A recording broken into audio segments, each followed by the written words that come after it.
The morning Lena found the man, she almost left him there. She had been cutting across the lower ridge to check the snare lines before the snow came in again. 3 miles of frozen ground, with the wind pushing hard from the north and the sky the color of old iron. She was in no mood for detours. She had flour enough for maybe 4 days, 2 small boys at home waiting on breakfast, and a pair of boots with a crack along the left sole that let the cold in something fierce. She did not have time for anything that wasn't absolutely necessary to keeping her family alive. But then she saw the shape in the snow below the tree line, and she stopped. At first she thought it was a deer, something that had gone down in the night. She almost kept walking. Then the shape moved, barely, just a tremor in the chest, but enough. And Lena's feet were already moving toward it before her mind had caught up with the decision. He was a big man, broad through the shoulders, dressed for hard travel in a canvas coat that had done him no favors against whatever had found him on that ridge. His face was the wrong color. His lips were pale, almost gray, and when she pressed 2 fingers to his throat, his pulse came back so faint she had to hold her breath to feel it. There was blood on the left side, soaked through and frozen into the fabric. Whatever wound was underneath had stopped bleeding on its own, but not before it had taken a great deal from him. Lena looked back toward home. Then she looked at the man. "Lord help me," she said, to no one in particular, and started pulling. She was 23 years old and had been a widow for 14 months. Her husband, a quiet, careful man named Robert Aldridge, had gone out in the spring flood 2 years prior, trying to bring a neighbor's horse back across Clement Creek, and he had not come back. What came back instead was grief and debt and 2 boys, Owen, who was 8, and little Rafe, who had just turned 5 and still sometimes called out for his father in the night. The land was hers by marriage, 40 acres of rocky hillside in western Colorado, 1887. It was not good land in the easy sense, but it was honest land. It gave back what you put into it, provided you worked it hard and didn't ask for more than it could spare. Lena had learned to trap that first winter out of necessity, had learned to read weather and track, and the small signs that told you whether the snares had been visited. She had learned a great many things she had not expected to learn when she had married Robert at 19, in a church with white flowers on the altar. Life had a way of teaching you whether you wanted the lesson or not.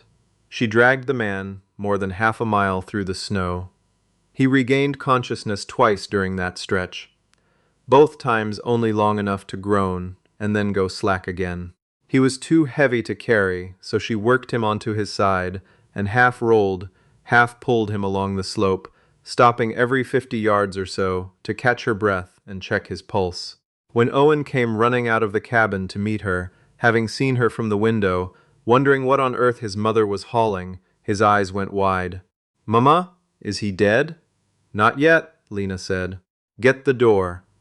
They got him inside and onto the floor near the fire, and Lena cut the coat and shirt away from the wound with her sewing shears.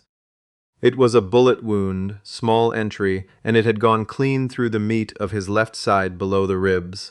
She had seen her father dress enough hunting injuries to know how to pack and bind it, and she did so now with steady hands while Owen kept the fire built up and Rafe crouched in the far corner watching with enormous eyes. The man was burning with fever by nightfall. He lay on the pallet near the hearth for 3 days without fully coming around. Lena sat with him in shifts, sleeping when she could, checking the wound for rot, getting water into him when he was conscious enough to swallow. She made a thin broth from the last of the salt pork and coaxed it into him a spoonful at a time. She could not have told you, if someone had asked, why she was doing it. She had no particular reason to believe this stranger deserved her last cuts of salted meat and her last reserves of sleep. She simply could not make herself stop. On the 4th day, he opened his eyes and stayed open. He was younger than she had expected, somewhere in his early 30s, with a dark beard that had grown out ragged and eyes that were gray-green in the firelight. He looked around the cabin slowly, taking it in, The rough-hewn walls, the two boys staring at him from behind the table, the woman sitting across from him with a mending project in her lap, and an expression that gave nothing away.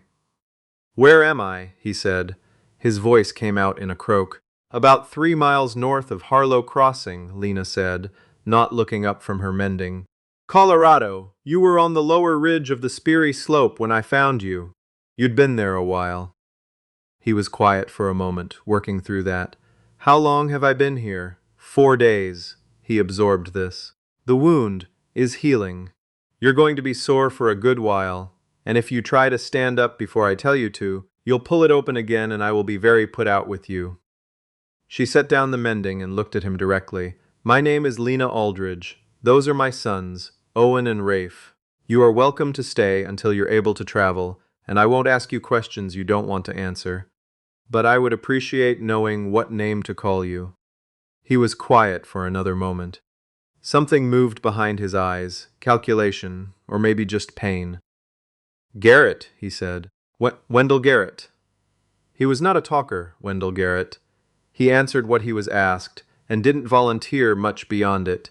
He ate what she gave him, and thanked her for it, in the brief, genuine way of a man who was not accustomed to being cared for. He was good with the boys in a quiet way. When Rafe climbed up next to him on the pallet one afternoon and started explaining at length about a particular rock he had found that winter that he believed might be gold, Wendell listened to the whole account with patience and then said, very seriously, that a rock like that deserved a proper place on the windowsill, which made Rafe glow with satisfaction for the rest of the afternoon. Lena noticed things about him that she didn't mean to notice. The way he watched the door and windows, the way he went still and alert at sounds from outside. The gun that had been in his coat, a good one, well kept, which she had set on the top shelf of the cupboard when she'd stripped his things, and which he'd clocked the location of within his first hour of consciousness, though he hadn't asked for it back. She did not ask about the bullet wound. She had said she wouldn't, and she kept her word. But she thought about it. It was Owen who told her about the men. He came in from the woodpile one afternoon, about 10 days after she'd found Wendell moving too fast and too quiet, which was how Owen moved when he was trying not to alarm her, but couldn't quite help it. He was 8 and had always been perceptive. "Mama," he said, low. 2 men at the top of the road. They stopped and looked at the cabin a long time. Lena kept her voice even. What did they look like? One was big with a red coat. The other one had a mule. They had rifles. She looked at Wendell. He had heard. He was already sitting up straighter on the pallet, the gray in his eyes gone flat and cold in a way she hadn't seen before. "Get Rafe," she said to Owen. "Both of you go to the back room and stay there." When the boys were gone, she looked at Wendell steadily. "Talk to me." He did. It came out in short, careful pieces, like a man measuring out something he couldn't afford to waste. His name was in fact Wendell Garrett. That much was true. He had, until 6 weeks ago, been working as an assay agent out of Durango, certifying claims for a mining operation called Holloway and Crane. He had found, in the course of that work, evidence of a scheme, false surveys, claims staked under dead men's names, a ledger that proved a man named Doyle Bassett had been systematically stealing land from settlers and smaller operators for 4 years and selling the mineral rights out from under them. Men who had lost everything and didn't know why. He had made the mistake of telling someone he trusted before he figured out how far the rot went. 6 weeks ago, 2 men had taken him up on the ridge trail north of Durango and shot him and left him. He had not died, which was apparently an oversight on their part, and he had been working his way through the mountains since then, too sick and too exposed to make it anywhere useful. The ledger, he said, was in his saddlebag, which was in Lena's barn. She had unsaddled and stabled his horse the day she'd brought him in. Doyle Bassett was not a man Lena had met, but she knew his reputation the way you knew certain weather, by what it did to the country around it. He ran Bassett Holdings out of Gunnison and had a hand in mining concerns, land offices, and 2 county judges, according to local knowledge. Nobody said his name unkindly to his face. People who had lost land to his operations tended to leave the area rather than fight it, because fighting Bassett Holdings was the kind of project that took money and time and favorable law on your side, and the people he targeted were usually short on all three. He also, it emerged, employed a man named Cole Dragon. Lena knew that name very well. Cole Dragon had come to her door twice in the past year, once in the summer, once in the fall, asking on behalf of Bassett Holdings whether she had considered selling her acreage. He had been polite both times, the kind of polite that sits in your skin wrong afterward, that you think about later when you're trying to sleep. He had looked at the cabin and the boys playing in the yard with an expression she hadn't quite been able to name. After the second visit, she had started keeping the rifle by the door at night. "A man in a red coat," she said quietly, and felt the pieces drop into place. The next morning, Cole Dragon knocked on her door. He had the other man with him.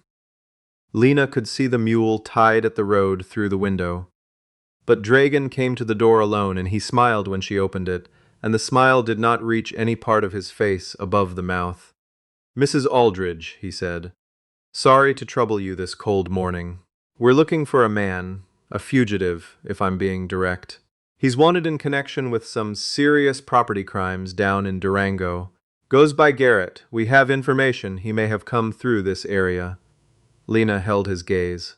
She had spent the previous evening thinking about this moment, turning it over, deciding what she believed and what she was willing to do about it.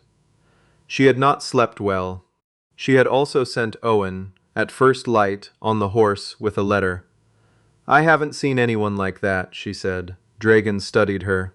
"You sure about that, Mrs. Aldridge? Man of his description, wounded? He wouldn't have made it far in this weather.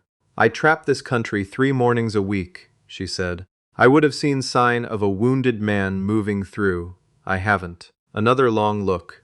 Something shifted in his expression. Not belief, exactly. Calculation. "Mind if we take a look around?" "I mind very much," Lena said. "You're welcome to come back with a proper warrant from Sheriff Pruitt in Harlow Crossing. Until then, I'd ask you to leave my property." She held the door until he stepped back. She closed it. She stood with her hand flat against the wood and listened to the sound of his footsteps moving away. And she did not move until she heard the sound of the mule being turned on the road. Then she leaned her forehead against the door and breathed. Wendell had heard it all from the back room where she had put him that morning with the boys and the loaded rifle. When she went in, he was sitting against the wall, with his color not quite right, but his eyes steady. "You could have turned me over," he said. "I could have," she agreed. She sat down on the edge of the cot. "I don't take well to men who come to my door smiling like that. I've made worse decisions on less." He almost smiled at that. It changed his face considerably. "Owen left an hour before Dragon arrived," she told him. "He's carrying a letter to a man named Aldous Pruitt. He's the actual sheriff, not whoever Bassett has in his pocket.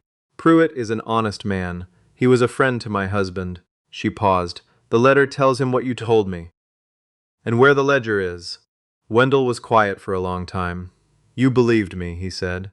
"Not quite a question. I believed you were telling the truth. I also had already noticed Dragon watching this land twice." She looked at the floor, then back at him. "My husband lost his life trying to help a neighbor. I've spent a year and a half being angry at him for that and missing him and being angry at myself for missing him. A man who won't let harm come to his neighbor's horse. I understand why he did it, is all." She stood up.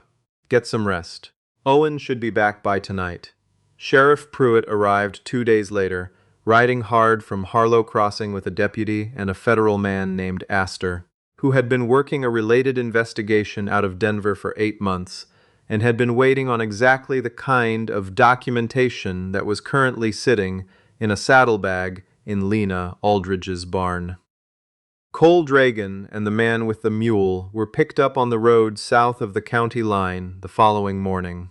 They had made the mistake of waiting, apparently believing that a widow alone in the mountains would eventually become more cooperative. Doyle Bassett himself was arrested in Gunnison. 3 weeks later, on charges that included fraud, conspiracy, and the deaths of two previous men who had come too close to the same ledger Wendell had been trying to carry out of the mountains. Wendell testified at the federal proceedings in Denver that spring. Lena did not go. She had the land to work and the boys to keep. But she received a letter from him in April that was 3 pages long and written in a hand that started careful and got looser as it went on, the way writing does when a person forgets to be formal. He told her what the proceedings had found. He told her that 7 families had been notified they had legal claim to land that had been stolen from them. He told her that a man named Gerald Stearns, who had lost his father's ranch to Bassett Holdings 4 years ago and had been working another man's cattle ever since, had shaken his hand outside the courthouse and cried, which was the kind of thing, Wendell wrote, that a person didn't forget. He asked, at the end of the letter, if he might come back through Colorado in the fall when his business was settled. Lena wrote back and said she supposed he was welcome to, provided he was willing to earn his keep, because she had 40 acres and 2 boys and a left boot that still let in the cold, and she had no use for a man who couldn't pull his weight. He arrived in October, when the aspens had gone gold on the slope, and the air had the particular sharp edge to it that meant the first hard frost was 2 weeks away. He rode in on the same horse she had stabled that winter, and he brought with him a pair of good boots in her size. He had written to Owen to ask, which Owen had found enormously important, and had not been able to keep secret for even 4 days. He was not the same man she had dragged in from the snow. He was healthier, and he carried himself differently. Less like a man waiting for the next blow, more like a man who had set something down that had been very heavy. He looked at the cabin and the woodpile and the boys running out across the yard to meet him. And he looked at Lena standing in the doorway with her arms crossed, and he didn't say anything for a moment. The boot salesman in Denver, he said finally, holding up the package, was very interested in why I needed women's boots in a size 6. What did you tell him? I told him they were for a woman who had saved my life and hadn't let me thank her for it properly. Lena looked at him for a long moment. The aspens moved in the wind on the hill behind him. The whole slope lit up golden in the afternoon light, and Rafe was already climbing on the stirrup, trying to get Wendell's attention about something, and Owen was talking fast about the foxes he'd seen by the creek last week. You'd better come in then, she said. Supper won't hold forever. She turned back into the house, and behind her she heard his boots on the porch step, and the boys' voices rising happy in the cold air, and the door closed against the coming winter and held.